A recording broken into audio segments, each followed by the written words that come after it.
Hey everyone, it's Chris again here, back for another design video. Today I want to talk about how to survive the startup life as a UX designer. It can be both a hilarious and sad experience at the same time. I didn't think there would be a word to describe the duality of those feelings, but there is. Tragicomic, an adjective relating to tragicomedy, a type of play or story that is both sad and funny. Perhaps you're beginning your UX adventure and you're eager to work with a startup. If that is indeed the case, watch this video, dear newcomer, for your journey will be fraught with dragons. With the slaying of each dragon, however, the personal rewards will be plentiful. For your information, the dragons are a metaphor for career growth, and we all want career growth, so let's get busy and slay some dragons. Fun fact, in medieval times, placing dragons or monsters in unexplored or dangerous territories on a map highlighted the risk in travelling to those areas.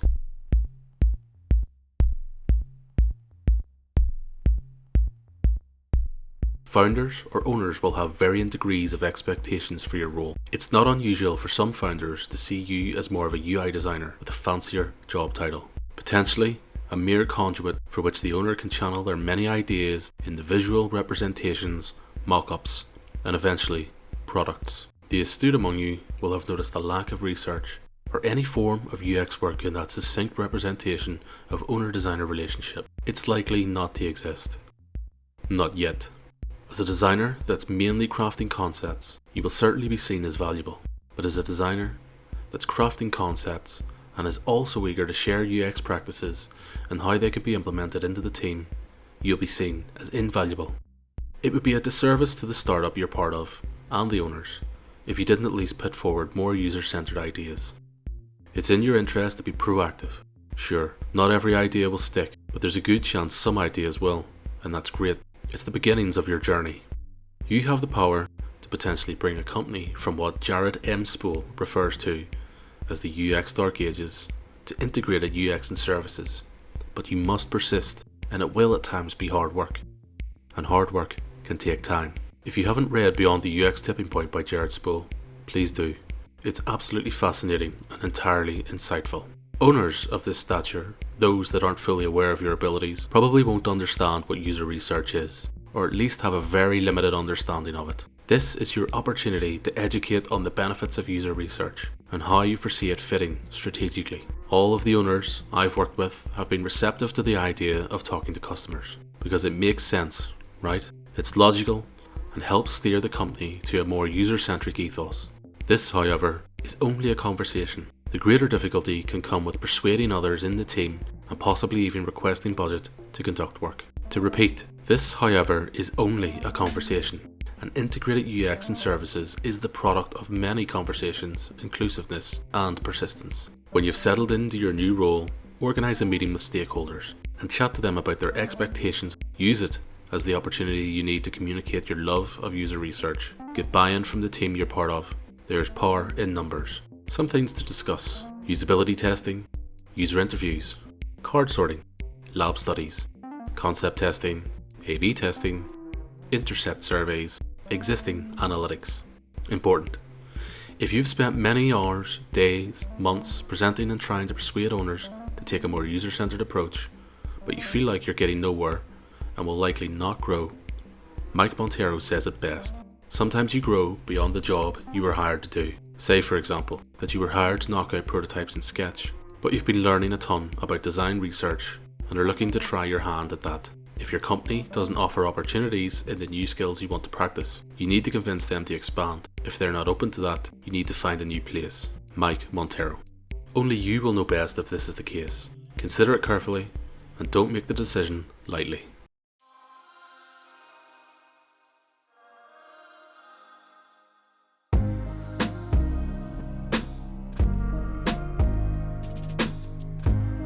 The workload for a UX designer within a startup has the potential to be huge, detrimentally so. In a bigger company, UX and UI would absolutely be two distinct roles working in perfect symbiosis as part of a much bigger system.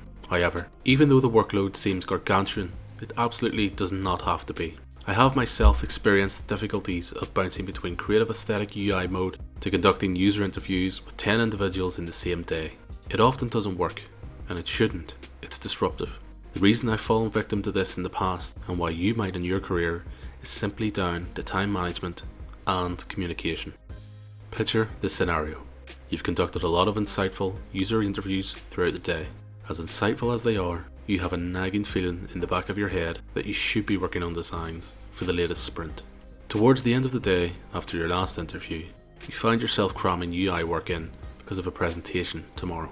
Your co-workers drop out of the office at a more respectable time to go home and relax, or to be with their children. You finish up at 7:43 PM, and it's going to take you an hour to get home. You're exhausted. If you're in the office this late at night, it does not mean that you're any more dedicated to the cause than those that left earlier. It's a sign that you're not managing your time correctly.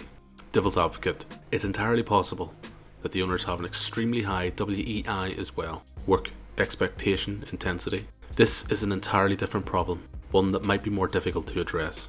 If you fall into the trap of playing catch up late at night, it's very likely you will only ever put more pressure on yourself, leading to stress.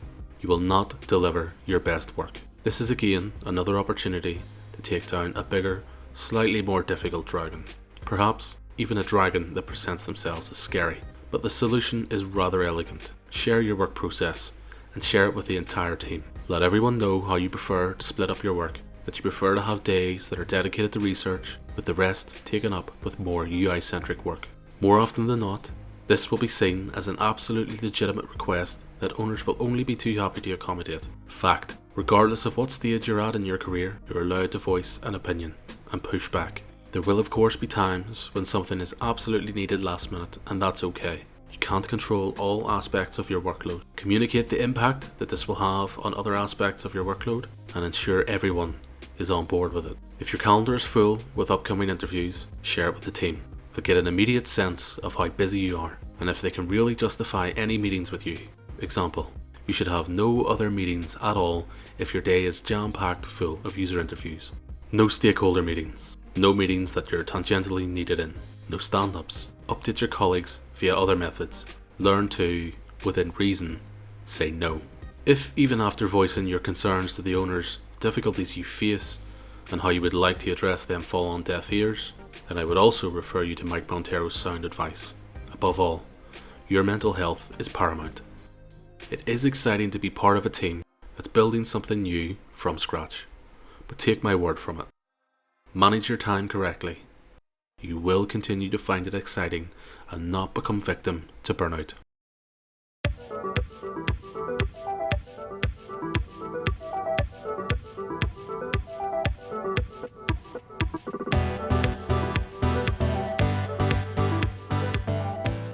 Don't be surprised if it feels like there's no process, or at least a very loose working implementation of it. Working for a startup usually means working at a breakneck pace and being able to adapt and change when needed. Startups need to be able to pivot and adapt their business objectives quickly in order to stay ahead of fierce competition. This might sound worrying, akin to a free-for-all, like the Trump administration's handling of the coronavirus pandemic. Right, and then I see the disinfectant where it knocks it out in a minute. 1 minute, and is there a way we can do something like that? Injection inside or almost. But it doesn't have to be this way, and this is an opportunity for you to slay your final dragon. Create your own process. Sounds simple, right? Create your process around known limitations, around other members of the team, get buy-in from stakeholders, and collaborate with devs to get everyone on board. Try your best to get the company to see value in having a process which can bring order to what seems like, at times, chaos. You're lucky to be in a position where you're the expert in your domain. You've read countless Medium articles about process, and now you have the means to put that into practice. Think of your process from start to finish. Be exhaustive in what you think the ideal process is. Consider an MVP style process to begin with the aim to have a more robust UX process in place in 3 to 6 months. Discuss it with the team from the discovery phase all the way to implementation and evaluation. Conducting user interviews, you'll probably find pain points there. Market opportunities. Want to do some usability testing? You'll gain feedback about prototypes that have been built that you wouldn't have otherwise.